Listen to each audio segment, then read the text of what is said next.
Je vous le disais, la fête du vélo bat son plein jusqu'au 10 juin avec des animations organisées dans tout le pays. Créé il y a plus de 20 ans, cet événement vise à sensibiliser le plus grand nombre à la pratique du vélo. Objectif, montrer que la petite reine a toute sa place en ville et même à Paris. Alors, où fait-on le plus de vélos en France?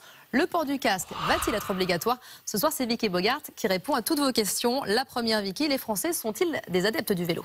Eh bien, Marie-Ange, c'est l'une des activités sportives préférées des Français, mais moins de 3% des déplacements sont réalisés à vélo. Plusieurs villes font tout de même figure d'exemple.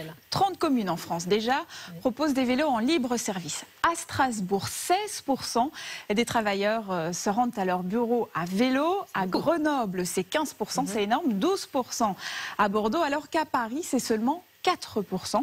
Et c'est pourtant dans la capitale que l'on trouve le plus grand nombre de pistes cyclables. Et on peut vraiment s'améliorer par rapport aux habitants de Copenhague qui réalisent la moitié des trajets domicile-travail en bicyclette. On en est encore loin. L'engouement pour le vélo électrique est-il temporaire ? Eh bien, pas selon les spécialistes. C'est un marché qui explose avec une croissance annuelle de plus de 20%. Toutes les marques veulent investir le marché. L'an dernier, oui, c'est moins fatigant. Et l'an dernier, quand même, 338 000 exemplaires ont été écoulés en France, dont 60% sont des modèles de ville. Et il pourrait s'en vendre 1 million chaque année d'ici 2025. Le prix reste important, environ 1 500 € en moyenne pour un modèle électrique, contre un peu plus de 330 € pour un vélo traditionnel. Des aides versées par certaines communes permettent cependant de réduire un petit peu la facture. J'en parlais tout à l'heure, faut-il rendre obligatoire le port du casque ? C'est une question qui agite les débats autour de la loi d'orientation des mobilités examinée à l'Assemblée.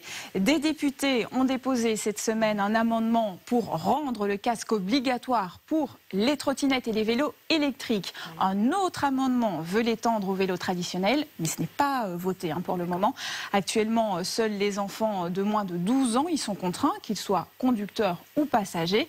Et regardez cette innovation, le casque airbag. C'est le même principe que l'airbag d'une voiture. En cas de choc, les coussins d'air se gonflent.